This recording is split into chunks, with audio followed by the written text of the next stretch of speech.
दोस्तों नमस्कार। केजरीवाल साहब आजकल बहुत बीमार चल रहे हैं और ये बीमारी दिनों दिन बढ़ती जा रही है। शायद आपने नोटिस किया हो या नहीं, लेकिन वो एक बहुत ज़्यादा गंभीर बीमारी से ग्रसित है।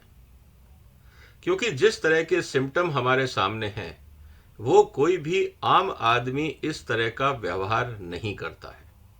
एक नॉर्मल पर्सन को अगर हम देखें या उसकी मानसिक स्थिति देखें, तो ऐसा कोई भी आपने आज तक कोई नॉर्मल आदमी, चाहे वो किसी भी पद पे हो, आपने इस तरह का व्यवहार उनसे नहीं देखा होगा। मैं आपके सामने कुछ उदाहरण रख रहा हूं। 10 साल पहले जब केजरीवाल साहब राजनीति में आए थे, तो वो कुछ कागज अपने साथ रखते थे, प्रेस कॉन्फ्रेंस करते थे और ये बताते थे कि इस देश में जो भ्रष्ट लोग हैं उनकी सूची उनके पास है। और जिस दिन जन लोकपाल आ गया, ये सारी सूची वो जन लोकपाल को भेजेंगे और इन सब भ्रष्ट नेताओं को और बाकी जो पॉलिटिशियंस हैं या बाकी जो बिजनेस ऑर्गेनाइजेशंस हैं, बिजनेसमैन हैं, उन सबको जेल भिजवाने की पूरी तैयारी करेंगे। वो कागज अचानक गायब हो गए और केजरीवाल साहब पे जब मानहानि का मुकदमा हुआ तो उन्होंने जाके तुरंत पैर पकड़े और माफी मांगी। इस तरह का यू टर्न अचानक नहीं होता है। ये तो तभी होता है जो आदमी या तो भुलावे में हो या अचानक उसका मानसिक संतुलन खो गया हो कि उसको यही समझ में नहीं आ रहा कि आर्ग्यूमेंट्स क्या होते हैं। एक और मैं उदाहरण देता हूं। रैली में बच्चों की कस्में खाना। देखिए, बच्चों की कस्में हिंदुस्तान में हमारी संस्कृति में कोई नहीं खाता है, लेकिन जब आप बच्चों की कस्में खाते हैं तो यह माना जाता है कि आप कट्टर ईमानदार होंगे। लेकिन जब आप बच्चों की कस्में खाते हैं और तुरंत उसके बाद जब मौका लगता है आप उन सब कस्मों से पलट जाते हैं, आपको क्या लगता है ये एक नॉर्मल आदमी कर सकता है? ऐसा नहीं होता है। चलिए, आपको दोस्तों की चिंता नहीं है, सिस्टम की चिंता नहीं है, आपको बच्चों की भी चिंता नहीं है, आप बच्चों की भी कुर्बानी देने को तैयार हैं अपने स्वार्थ के लिए, तो ऐसा कौन करता है?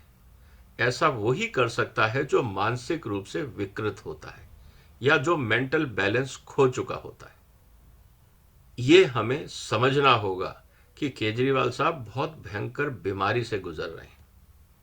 तीसरा, आप जब सत्ता में आते हैं और जब आपको कोई पद मिलता है और आप ये डिसाइड कर लेते हैं कि आप किसी भी फाइल पे साइन नहीं करेंगे, आप सारी मर्यादाओं को, सारी पॉलिसीज को, सारे सिस्टम को धता बताते हैं और आप चीफ मिनिस्टर की कुर्सी पे बैठ जाते हैं।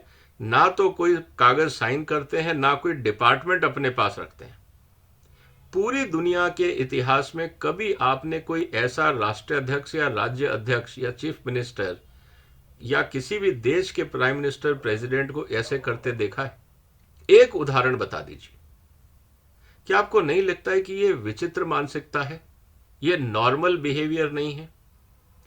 इसी तरह से जब आप सत्ता में आते हैं, आप एक पार्टी बनाते हैं, अपने दोस्तों के साथ मिल बैठ के आप एक पार्टी बनाते हैं, लेकिन जैसे ही आप सत्ता में आते हैं, जैसे ही आपको पावर मिलती है, आप उन सभी दोस्तों को एक एक करके धक्के मार के अपनी पार्टी से निकाल देते हैं। और वो दोस्त ऐसे नहीं है जिनको आप सड़क छाप बोल सकें। उनमें से काफी माननीय वकील थे, काफी सोशल वर्कर थे, उनके साथ के लोग थे, कोई पॉलिटिकल कैरियर छोड़ के आया था, कोई कॉर्पोरेट कैरियर छोड़ के आया था। सबने आके केजरीवाल साहब को सपोर्ट किया, उनके दुख दर्द में शामिल रहे, उनके साथ सड़कों पे धक्के खाए, जागरण किए, प्रदर्शन किए, लाठियां खाई, सब कुछ किया। लेकिन जैसे ही सत्ता मिली, आपने एक एक करके उन सबको लात मार के बाहर निकाल दिया। क्या ये कोई नॉर्मल आदमी करता है? आपने कभी ऐसे अपने दोस्तों के साथ इस तरह की हरकत करी है? सोचिए जरा। अगर किसी से आपने गलती से कर भी दी होगी तो आपको पछतावा हुआ होगा कि यार मैंने उसके साथ बुरा क्यों किया। ये नॉर्मल बिहेवियर होता है।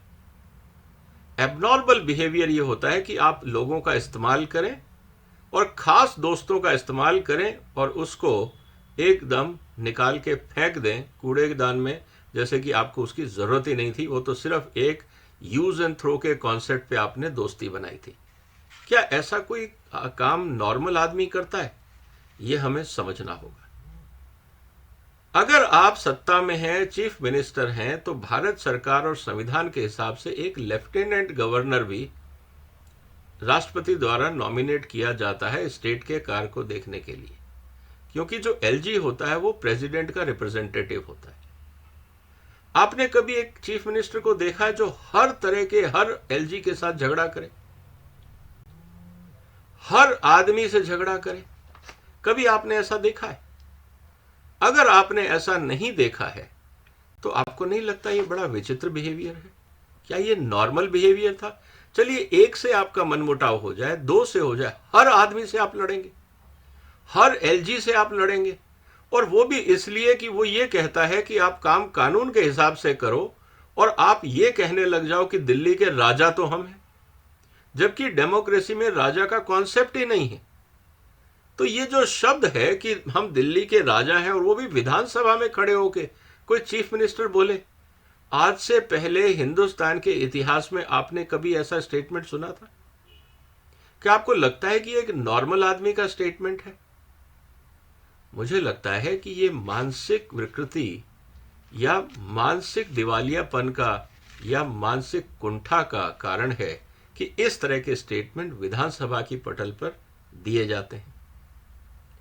और विधानसभा का सत्र इसलिए बुलाया जाता है कि आपको किसी के ऊपर गाली गलौज करना है, किसी पे बगैर प्रूफ के आक्षेप लगाने हैं, और आपको विधानसभा की इम्यूनिटी चाहिए एज ए एमएलए और चीफ मिनिस्टर, क्योंकि अगर आप विधानसभा के बाहर बोलेंगे तो आप पे मानहानि का मुकदमा हो सकता है। लेकिन आपको क्योंकि किसी के ऊपर आरोप लगाने हैं और आपके पास कोई तथ्य नहीं है, आपके पास कोई एविडेंस नहीं है, इसीलिए आप विधानसभा का सत्र बुलाते हैं और इस तरह की हरकत करते हैं। क्या कभी आपने किसी नॉर्मल आदमी को ये करते देखा है? कभी हिंदुस्तान के इतिहास में आपने इस तरह के पॉलिटिशियंस देखे हैं? आपको नहीं लगता कि यह इंसान मानसिक रूप से बीमार है? सोचिए जरा, क्या ये नॉर्मल बिहेवियर है? साथ ही साथ हमें भी देखना पड़ेगा कि भारत सरकार में आपको रहने के लिए घर दिया जाता है, चाहे आप मंत्री हो, संतरी हो, आप कुछ भी हो। अगर आप इंपॉर्टेंट पोजीशन पे हैं, कॉन्स्टिट्यूशनल पोजीशन पे हैं, तो सरकार की जिम्मेवारी है कि आपकी सुरक्षा और आपके लिए घर दिया जाए।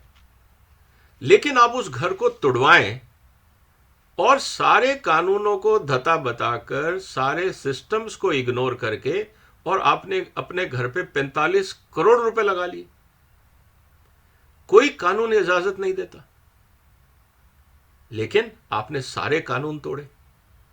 चीफ मिनिस्टर होके जिसका काम यह होता है कि राज्य में लॉ एंड ऑर्डर मेंटेन रहे, कम से कम राज्य जो सरकारें हैं वो कानून के हिसाब से चलें, और सारे कानून आप ही तोड़ रहे हैं। चाहे अपने घर पे खर्चा हो, राज्य की लीकर पॉलिसी बनानी हो, डीटीसी बसों के टेंडर हो, बिजली की कंपनियों का भुगतान हो, स्कूलों में कंस्ट्रक्शन हो, हॉस्पिटल्स में सप्लाईज हो, पानी के टैंकर हो, हर डिपार्टमेंट जहां पे टैक्स पेयर का पैसा खर्च हुआ वहां पे घपला निकल रहा है। क्या ये ऐसा नॉर्मल होता है? आपको नहीं लगता कि एक आदमी को लगा कि वो राजा बन गया और राज्य की जितनी संपत्ति है उसकी पर्सनल एसेट हो गई और हम जैसे चाहे इस्तेमाल करें? क्या कोई भी सेंसिबल आदमी, पब्लिक रिप्रेजेंटेटिव, चीफ मिनिस्टर ये नॉर्मल बिहेवियर में गिनेंगे इसको? आपको नहीं लगता कि ये बहुत ज्यादा मानसिक कुंठा या मेंटल इम्बैलेंस के एग्जाम्पल हैं? कि एक आधी गलती हो जाए तो हम मान सकते हैं कि चलो गलती हो गई, ओवरसाइट हो गया, किसी ने गाइड नहीं किया, लेकिन हर डिपार्टमेंट, हर स्पेंडिंग में घपला। ये क्या लालच है, या ये इतना बुरी संस्कृति का एग्जाम्पल है कि आदमी का मेंटल बैलेंस टोटली बिगड़ गया है और उसको कुछ समझ में नहीं आ रहा कि देश में कानून है, संविधान है, संस्थाएं हैं, रूल्स हैं, रेगुलेशंस हैं, आप एक एक करके सबको इग्नोर किए जा रहे हैं। और जब चीफ सेक्रेटरी ने यह कहा कि सारे जो कार्रवाइयां हुई हैं ये कानून के खिलाफ हुई हैं, तो आप राजनीतिक पार्टियों को, एलजी को, सबको गाली देने लग जाओ? क्या ये नॉर्मल बिहेवियर है या एक मानसिक रोग का सिम्टम है कि केजरीवाल साहब को ये समझ ही नहीं आ रहा है कि सही क्या है, गलत क्या है? इसीलिए मैं बार बार इस बात को कह रहा हूं कि केजरीवाल साहब एक नॉर्मल आदमी नहीं है। देखिए, कोई जरूरी नहीं है कि एक आईआईटी का पढ़ा हुआ इंसान या पब्लिक सर्विस कमीशन का एग्जाम पास किया हुआ इंसान वक्त के साथ उसका मानसिक संतुलन नहीं बिगड़ सकता। मुझे लगता है केजरीवाल साहब वक्त के साथ साथ अपना मानसिक संतुलन खोते जा रहे हैं। अगर केजरीवाल साहब अपने दिमाग का मानसिक संतुलन खोते जा रहे हैं तो क्या उनको मुख्यमंत्री के पद पे रहने का अधिकार है? क्योंकि मुख्यमंत्री के पद पे रहते हुए अगर उन्होंने उल्टे सीधे आदेश अपने अधिकारियों को और मंत्रियों को देने शुरू कर दिए, जैसा हमें दिख रहा है, तो ये तो राज्य में और देश में अराजकता का माहौल क्रिएट कर देगा। और हर बात पे कोर्ट जाना और कोर्ट को इन्वॉल्व करना कि एलजी ने ये टांग अड़ा दी, एलजी ने ये कर दिया, हमें सरकारें काम नहीं करने दे रही हैं। क्या कोर्ट्स को नहीं लगता कि एक जो सीरियल ऑफेंडर है उसको नॉर्मल आदमी की तरह ट्रीट ना किया जाए? उसको कहीं ना कहीं मानसिक चिकित्सा की जरूरत है। केजरीवाल साहब की मेंटल हेल्थ बहुत खराब स्थिति में है, हमें यह समझना होगा। तो मुझे लगता है आम आदमी पार्टी को अपने अल्टरनेट नेता की तैयारी कर लेनी चाहिए। एक मिल बैठ के सीनियर लोग चर्चा करें कि उनका नेतृत्व कौन करेगा, क्योंकि दिनों दिन केजरीवाल साहब की बीमारी बढ़ती जा रही है। उनका सेंस ऑफ लॉजिक बहुत तेजी से बिगड़ रहा है और ये उनके स्वास्थ्य के लिए बहुत घातक है। लेकिन जब तक वो हम संभल पाएंगे तब तक वो राज्य का और देश का बहुत ज्यादा नुकसान कर चुके होंगे। दोस्तों, मेरा निवेदन यह है कि केजरीवाल साहब को एक मनोचिकित्सक के हवाले करना चाहिए। जैसे वो अपनी फिजिकल हेल्थ के लिए साउथ इंडिया में गए थे, किसी शिविर में विपासना करते हैं या जो भी मेडिटेशन करने गए थे, उससे उनको लाभ मिला था। मुझे लगता है केजरीवाल साहब को मनोचिकित्सक की हेल्प लेनी चाहिए। उनका मानसिक संतुलन उस स्थिति में नहीं है कि वो लॉजिकल डिसीजन ले सकें। क्योंकि एक दो एबरेशन होते, एक दो अपवाद होते तो हम मान सकते थे, लेकिन 10 साल में हर साल हर कदम पे जितने निर्णय लिए गए वो सब विवादास्पद और एक से बड़े एक गलतियां। मुझे लगता है केजरीवाल साहब को बहुत सख्त इलाज की जरूरत है। अगर वो खुद नहीं मानेंगे, क्योंकि जैसा हिंदुस्तान में होता है कि कोई भी पागल आदमी या जिसका मानसिक स्थिति ठीक नहीं होती वो सबको ये बोलता है मैं बिल्कुल नॉर्मल हूं, उसको नहीं पता लगता वो कितना खराब है। तो जो उसके वेल विशर्स हैं, जो केजरीवाल साहब के वेल विशर्स हैं, उनको कम से कम उनको बहला के, फुसला के, समझा के या कोर्ट ऑर्डर से किसी मनोचिकित्सक के हवाले करना चाहिए। इससे उनका भी भला होगा, उनके परिवार का भी भला होगा और देश का भी भला होगा, और कम से कम इस देश के संसाधनों को हम बचा पाएंगे। मुझे लगता है दोस्तों, केजरीवाल साहब के गेट वेल सून की हम लोगों को प्रार्थना करनी चाहिए। नहीं तो आने वाले दिनों में और क्या भयंकर निर्णय वो लेंगे और कितना इस देश की राजनीति और अर्थव्यवस्था का नुकसान करेंगे हमें नहीं पता। लेकिन as a well wisher, as a citizen of India, as a आम नागरिक, मैं तो केजरीवाल साहब के मानसिक संतुलन की जल्दी स्वस्थ की कामना करता हूं। आपका भी क्या विचार है? आप उनके भविष्य के लिए क्या सोचते हैं? कमेंट बॉक्स में लिखिए और अपने विचार जाहिर कीजिए ताकि हम समझ सकें कि क्या आपको भी ये लगता है या मुझे ही लग रहा है कि जिस तरह के हमने उनके डिसीजन देखे हैं 10 साल में, क्या वास्तव में उनको एक मनोचिकित्सक की इस बीमारी, जो घातक बीमारी और जो उनके ऊपर हावी होती जा रही है, उससे उनको कैसे निजात दिलाया जाए।